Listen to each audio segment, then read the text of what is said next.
ফের গুণমান পরীক্ষায় ফেল করলো একাধিক গুরুত্বপূর্ণ ওষুধ। 34 রকমের ওষুধ গুণমান পরীক্ষায় ফেল করেছে বলে জানালো সিডিএসকো। 34টি ব্যাচের ওষুধ বাজার থেকে প্রত্যাহারের নির্দেশ দিয়েছে রাজ্য ড্রাগ কন্ট্রোল। ফেল করা ওষুধের ব্যাচ নম্বর দিয়ে বিজ্ঞপ্তি জারি করা হয়েছে। নিম্নমানের ওষুধের তালিকায় রয়েছে অ্যান্টিবায়োটিক, গ্যাস্ট্রিকের ওষুধ, ভিটামিন ট্যাবলেট। তালিকায় রয়েছে প্রেশারের ওষুধ, প্রসূতিদের জন্য প্রয়োজনীয় ইনজেকশন। অনেক ওষুধ প্যাকেট থেকে বের করা মাত্রই গুঁড়ো হয়ে যাচ্ছে। পরীক্ষা করার সময় দেখা গেছে অনেক ওষুধের রাসায়নিকের পরিমাণ সঠিক নয়। এই ফেল করা ওষুধগুলোর বেশিরভাগই গুজরাট, মধ্যপ্রদেশ, উত্তরাখণ্ড এবং হিমাচল প্রদেশের।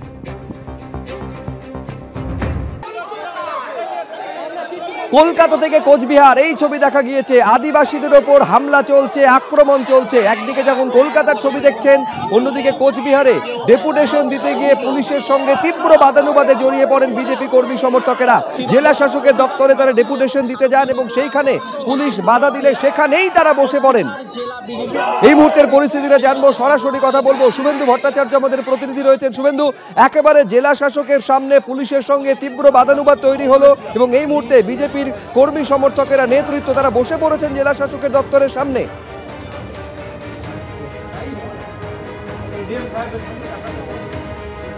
একদমই তাই। দেখো, জেলা শাসকের দপ্তরের সামনে তারা বসে পড়েছেন। ইতিমধ্যে ধর্নায় বসেছেন বিজেপির যারা নেতা রয়েছেন, 3 জন বিধায়ক এবং জেলা সভাপতি রয়েছেন।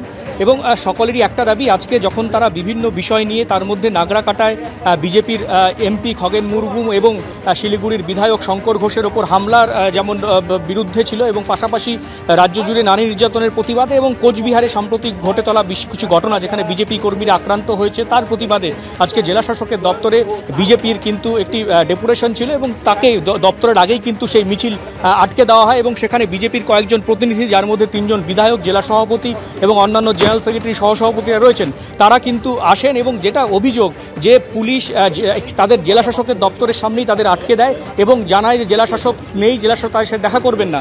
ইতিমধ্যেই কিন্তু তারা এখানে বসে রয়েছেন এবং দেখতে পাচ্ছি তারা উঠছেন, পুলিশ আবার তাদেরকে আটকাচ্ছেন, যেতে যাচ্ছে। এখানে আবার কিন্তু পুলিশের সাথে একদম রীতিমতো তর্কাতর্কি শুরু হয়েছে। তারা জেলা শাসকের সাথে দেখা করতে যাবেন, কিন্তু দেখা যাচ্ছে যে জেলা শাসককে দেখা করতে পুলিশ আটকে দিচ্ছে এবং যার ফলে আবার কিন্তু নতুন করে একটা উত্তেজনা তৈরি হচ্ছে এবং উত্তেজিত হয়ে পড়েছেন বিজেপির জেলা সভাপতি। এবং যেটা অভিযোগ যে তারা যখন কি বলছে শুনবো,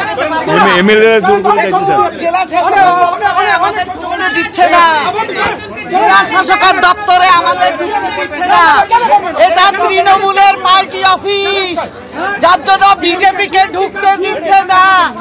দেখুন, প্রশাসন আমাদের বাধা দিচ্ছে। দেখুন আমাদের জেলা শাসকের দপ্তরে ঢুকতে বাধা দেওয়া হচ্ছে। জেলা শাসকের দপ্তরে ঢুকতে বাধা দেওয়া হচ্ছে বিজেপিকে এবং জেলা শাসক নেই বলে জানিয়েছে পুলিশ। জেলা শাসকের সাথে কথা তারা বলেই যাবেন, এমনটাই বিজেপির তরফ থেকে দাবি। দেখি না আমরা উনি আছে কি নেই, আমরা দপ্তরে যেতে পারবো না, আমরা দপ্তরে যেতে পারবো না। গণতন্ত্র চলছে, গণতন্ত্র চলছে এখানে। আমরা দেখা করতে চাই, আমরা দেখা করবো। চলুন, আমরা অফিসে যাবো, আমরা অফিসে যাবো। চলুন না, চলুন আপনারা। বিজেপি কিন্তু নেতা যারা উপস্থিত হয়েছেন, 3 জন বিধায়ক রয়েছেন, তারা কিন্তু ডিএম এর সাথে দেখা করার জন্য অফিসে যাওয়ার জন্য যেতে চাইছেন, কিন্তু এখানে দেখা যাচ্ছে যে পুলিশ তাদের আটকাচ্ছে। পুলিশের বক্তব্য জেলা শাসক নেই, তাদেরকে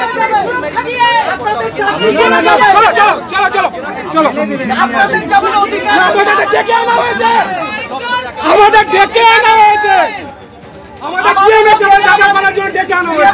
ঢোকার অধিকার আছে। এটাকে তৃণমূলের পার্টি অফিস, যে জেলা শাসকের দপ্তরে এমএলএরা ঢুকতে পারবে না। তৃণমূলের পার্টি অফিসে আমরা ঢুকতে চাই না। জেলা শাসকের দপ্তরে ঢুকতে চাই, জেলা শাসকের দপ্তরে ঢুকতে চাই আমরা। এটা পার্টি অফিস কে আছে না আছে দেখি না, পার্টি অফিস নয় এটা। ওনারা কি কমিটগিরি করতে গেছেন, নেতাগিরি করতে গেছেন, না কোথায় গেছেন দেখি একটু। আমরা অধিকার আছে, আমরা এখানে ঢুকতে পারি, আমরা এখানে ঢুকতে পারি। এটা সরকারি, বারবার আমাদের